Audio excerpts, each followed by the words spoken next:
The Yampa River is known as the jewel of the Colorado River system, and it is one of the last remaining wild, untamed, free-flowing rivers in the American West. This 5-day river trip is like floating through a living museum with wildlife, Native American cultural sites, dinosaur quarries, and a healthy habitat for endangered plants and animals.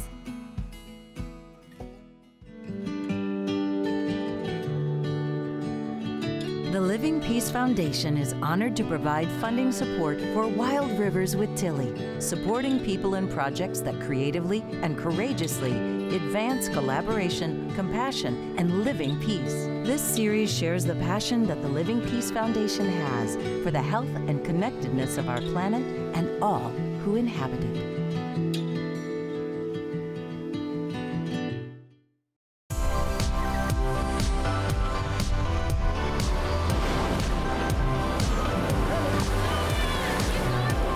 I am veteran river guide and conservationist Tillie Walton. Join me as I lead different groups down the great rivers of the American West.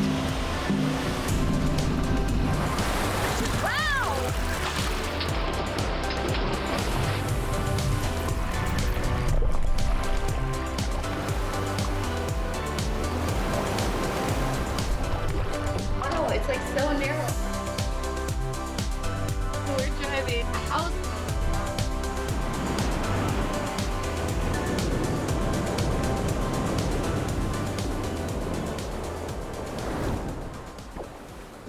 This is the mighty Yampa River. She's wild and free. If she was a superhero, she would be Wonder Woman. This is a rare, rare gem because most rivers have big dams on them, but she's relatively unaffected by any dams. And so what we have here is a unique river ecosystem that we're not able to see anywhere else. It's basically a living museum that we'll be floating through for the next 5 days. The Yampa River begins high in the Colorado mountains in the Flat Top Wilderness, close to the resort town of Steamboat Springs. Its 250-mile journey travels through some of the most beautiful yet little-known parts of Colorado, including Dinosaur National Monument. Getting ready to launch. This is the hardest part. Once we push off, then it's good. It's always getting here that's the hard part. One of my favorite things is one of the last places in the U.S. that you don't get any cell service. So once you go into the canyon, you don't have a choice but to unplug. Friends of the Yampa River has brought us all here together to learn about the magic of these free-flowing waters. So we have this amazing group of people gathered here with us, folks from the superintendent of the park to the National Parks Foundation to people who've dedicated their lives with some of the leading conservation organizations for rivers like American Rivers. We have local groups, people who run the Chamber of Commerce, come from ranching and coal families, really know this area intimately. On Colorado's western slope, water is everything. There are 40 million people in the American West who depend on the Colorado River Basin. Well, the rivers anywhere, but certainly in Colorado and the dry West, are really the essential lifelines to being able to grow anything. Although the Yampa is healthy and wild, if we don't protect something like the Yampa, what are we doing this for? Like, we have to save something. We have to keep something natural and vibrant. So this river fluctuates wildly. Sometimes it's barely a trickle. A couple of years ago, they had to cancel the trip. And at other times, they've been back and the river's been flooding and they've floated through those cottonwood trees behind us. This river isn't clear. It's all muddy. That's why we have the foam, all the silt. Because there's more insects here. The water goes up into the floodplains, makes the beautiful cottonwoods, but also makes hatching grounds for mosquitoes and all those bugs. The river goes up and down kind of unpredictably. The banks will constantly be building up and falling in, and it's a river in motion. Most rivers don't have foam when they're dammed, but it does look like somebody took a muddy bubble bath. Some of the rock we're about to float through is between 60 to 145 million years old. This was a great ocean that surrounded the whole land, and it deposited a lot of sand and limestone. As we float through these layers, the canyon walls will start to rise up, and the river will go from this vast meandering into a more narrow, channelized canyon. Dinosaur National Monument was established in 1915, so it's over 100 years old. It was established by President Woodrow Wilson by presidential proclamation. Originally, it was just 80 acres, and it preserved one of the most fabulous dinosaur quarries in the United States. And what a dinosaur quarry is a place where dinosaur bones collected in a massive riverbed 50 million years ago. They're located in the Morrison Formation, geologic formation, and we get 300,000 visitors a year to Dinosaur National Monument, and 90% of them go to the quarry. The rivers are a lesser known part of Dinosaur National Monument to the general public. To the boating community, Dinosaur is something of a mecca. 16,000 people apply for permits to ply on the Green and the Yampa Rivers, and we only give out 300 private permits per year. And most of those permit applications are to travel on the Yampa River. We see about 10 to 15,000 visitors on the river each year.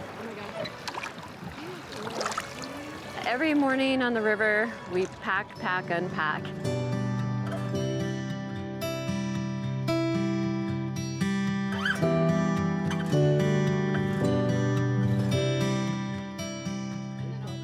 All right, so this is life on the river, which is actually super comfy, and it's kind of like home away from home. It's not like backpacking or anything. I'll take you on a little tour of my tent.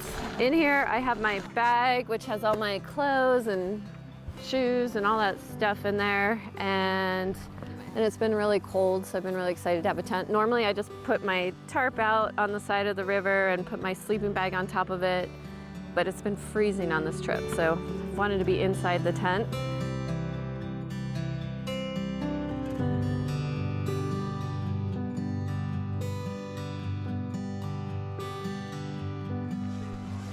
We get coffee every morning. So there's sleeping bag here.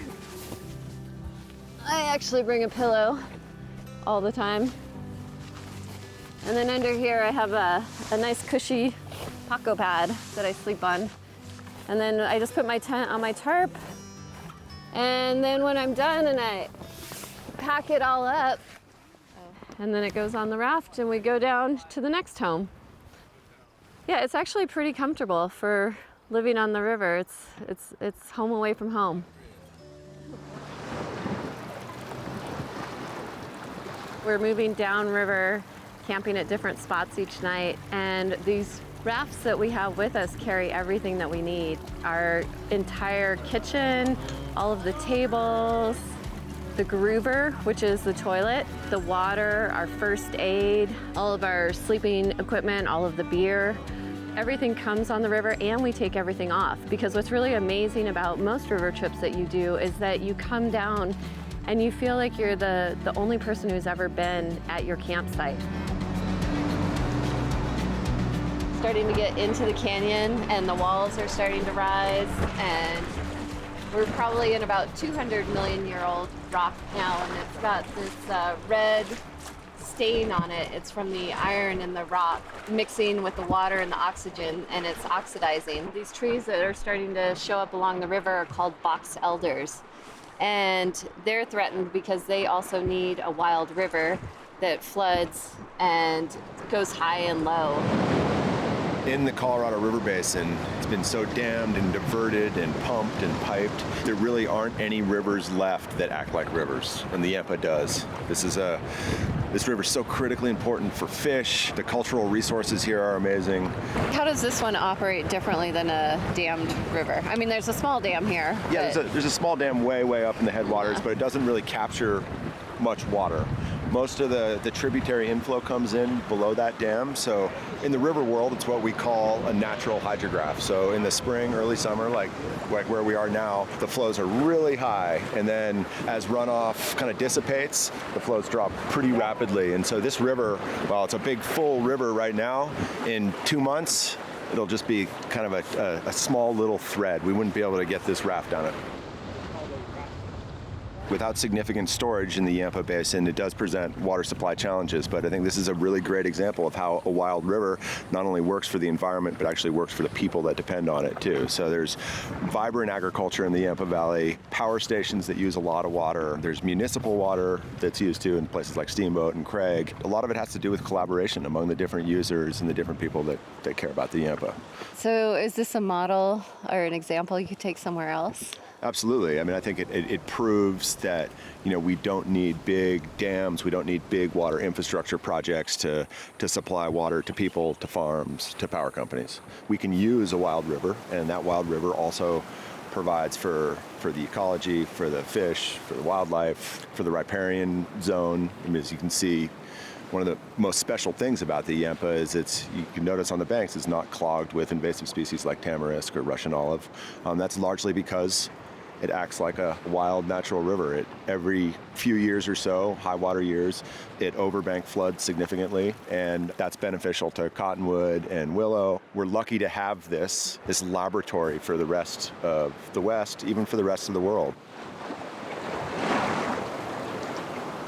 One of the best parts about a river trip are the rapids. It's where the fun, the excitement, the adrenaline, it's one of the best parts about being on the river. And this rapid is a class 3 rapid. So class 1 is the easiest flat water. Class 5 is extreme. The neat thing about rapids on a river that fluctuates so much is that they look very different at different levels. So what could be kind of an easier rapid at very low flows can be absolutely huge at high water. It is a natural flowing river, so being able to see the different flows, each day is different, each trip is different. 1 week could be twice as much water. The geology here, the human history here, I think makes this place special, but ultimately, most rivers in the West, as we know, are all dammed, and this one isn't, so it's just really cool to see a river in its natural habitat. It's a very short season. Now, there's water flowing through this canyon pretty much all year round, but for river runners, we're only able to run this a short period of time, which is unique. Really only about 2 months is a good flow. There's water going through, but river runners can't make it through because it's just too low the rest of the year. This looks like a gnome. This driftwood in the river shows us that the water is starting to come up because you can see along the sides all the pieces of wood, and as the water rises, the wood floats off into the river. So when we look in the channel and we see lots of wood in the water, we know that the river's rising.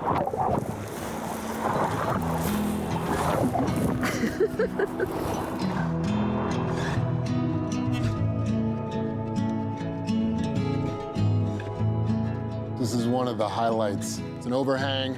It's called Signature Cave because of all the signatures that have been placed on the wall behind me. Today, we don't want to write on the walls, but back in the day, we didn't quite understand it, so people wrote on the walls. And you see the PL. Pat Lynch, he was a hermit that lived in Yampa Canyon with a rich history of decades living here by himself. Supposedly had pet mountain lions. Bus Hatch is the pioneer of recreational river rafting in the country. He started floating here on the Yampa. He lived in Vernal, and he was one of the first permittees to have a recreational permit to float the river. He was a great river conservationist, and he was part of the David Brower movement and the Sierra Club movement in the 60s to help protect this river. That's awesome. Native Americans inhabited this whole area for thousands of years. The Fremont culture left a big imprint with their petroglyphs and pictographs, and we haven't found any petroglyphs or pictographs here like we do find downstream. All these walls have this beautiful manganese oxide that's coming down on the rocks and making that dark color. This is called Tiger Wall because of the stripes. It looks like a tiger. Different rivers have different traditions that river runners follow. So we kiss the wall here to ensure a safe passage and a good run through the rapids. It's the most humbling thing that I've ever been a part of, to be honest. Us guys that have been doing this for a long time have days where we think we're really good and the next day we get spanked. So yeah, we're all in between swims. But what did they say? They say there's those who have flipped and those who will, and those who will again. These guys are just entering into what's called the tongue of the rapid, and it's where all the water's going and it takes them down a smooth path. And oh, there goes his hat. That's considered a river offering to the river gods. This is actually trickier than it looks, so. Oh, there she goes. This whole country has a great history, from the pioneers who settled this land to the tribal connections that before then, and then the presence of the national parks. And so it's had this long and sometimes sordid history, but it seemed to accommodate all these different snapshots in time. This is one of those rivers that people went to fight for, to keep it from being dammed, and of course that led us to other situations where rivers were dammed down the way. But people saw that this is one of the iconic river systems, one of the iconic landscapes, and that's worth protecting.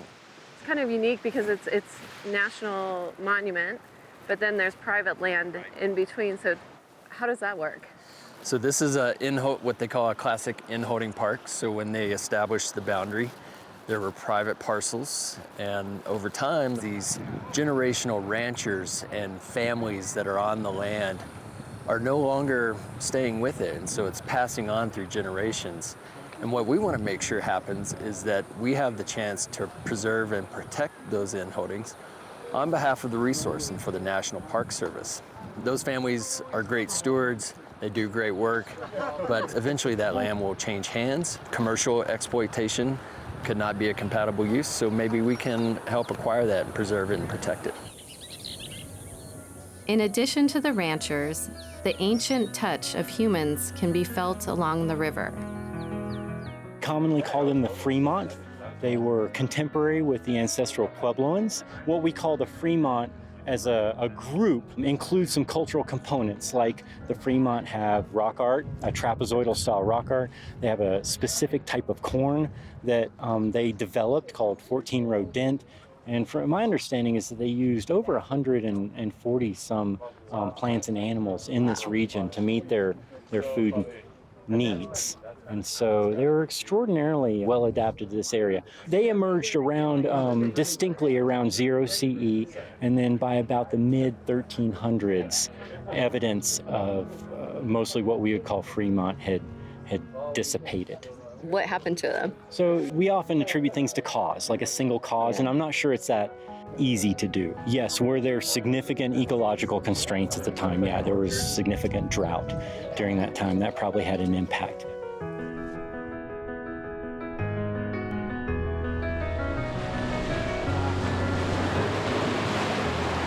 Not only does the river give us a glimpse into the lives of the people who once lived here, it is also home to some of the last remaining ancient fish species of its kind on Earth. This is the center of the universe for one of our endangered fish species, and that's the Colorado pike minnow.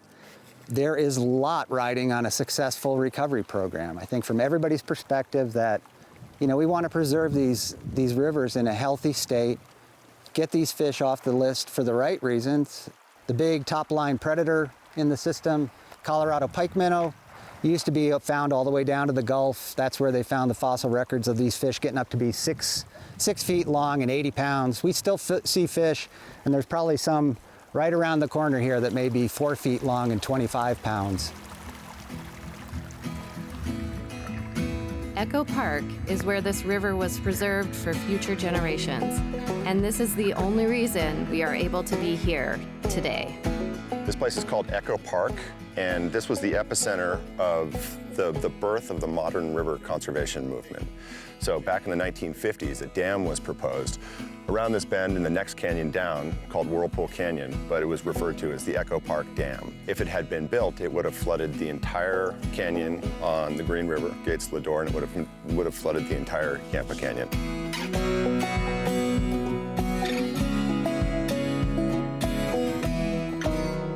If that dam had been built, that would have threatened national monuments all around the country. And national parks too, right? And national parks too, yeah.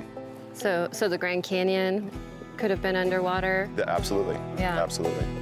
Even though the Yampa River is kind of a smaller stretch, it's got such huge impact. It provides 10% of all the water of the Upper Basin State's water delivery to Lake Powell. It's like the heartbeat of the ecosystem here that keeps all the other systems, you know, because we have this natural flowing stretch, it's sort of life support for everything else. The Yampa is big and wide and brown. You'll see on the green side, it's clear or green. And the sediment that's in this water is pushed all the way downstream, all the way to Lake Powell, and that provides habitat for endangered fish, improves the health of the riparian corridor. It's critically important in addition to the water supply benefits.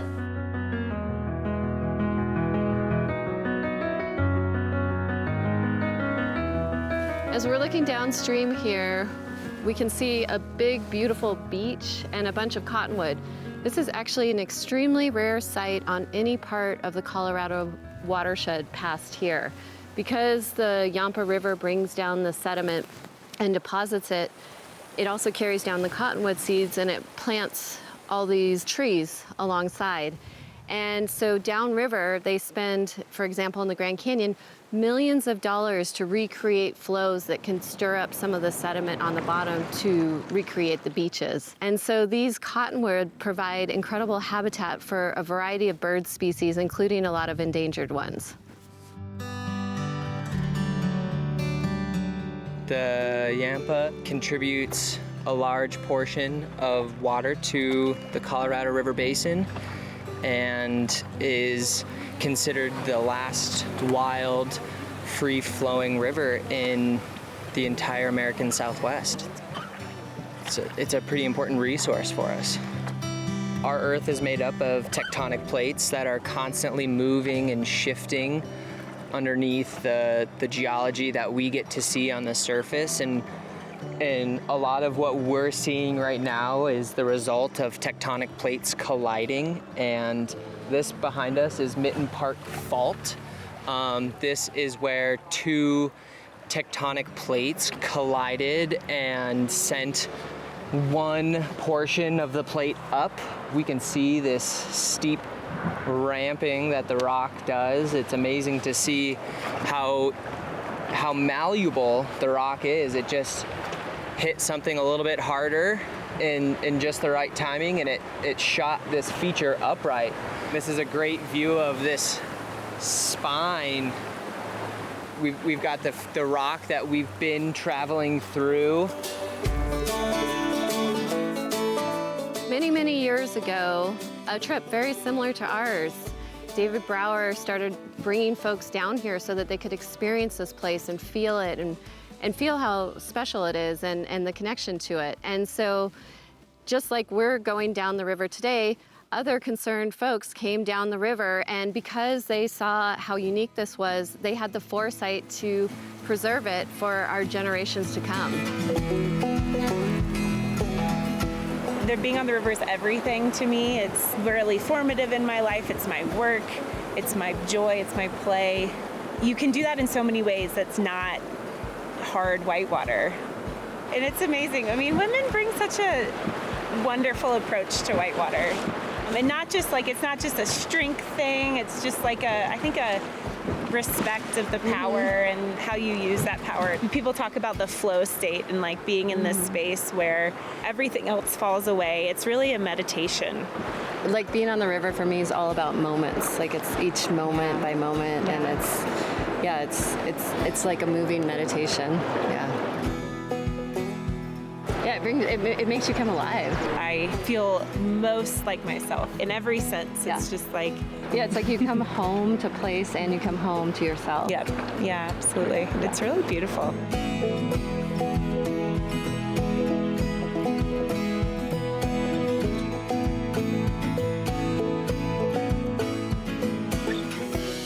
So this wild and free Yampa River that we've been able to spend 5 days on, this eventually will end up in a series of dams. And the folks, if you live in Los Angeles or Phoenix, you can know when you turn on your tap water that part of what's coming through your tap is part of the wild Yampa River.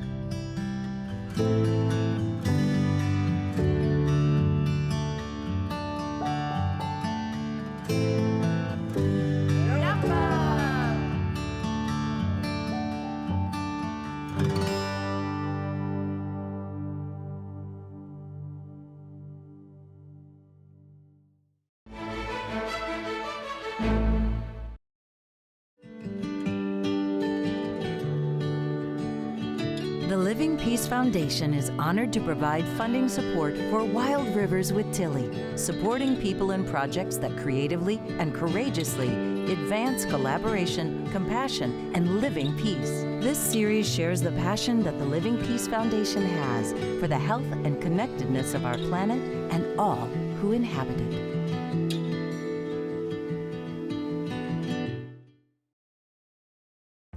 I invite you to visit us at wildriverswithtillie.org for wildriverswithtillie.com.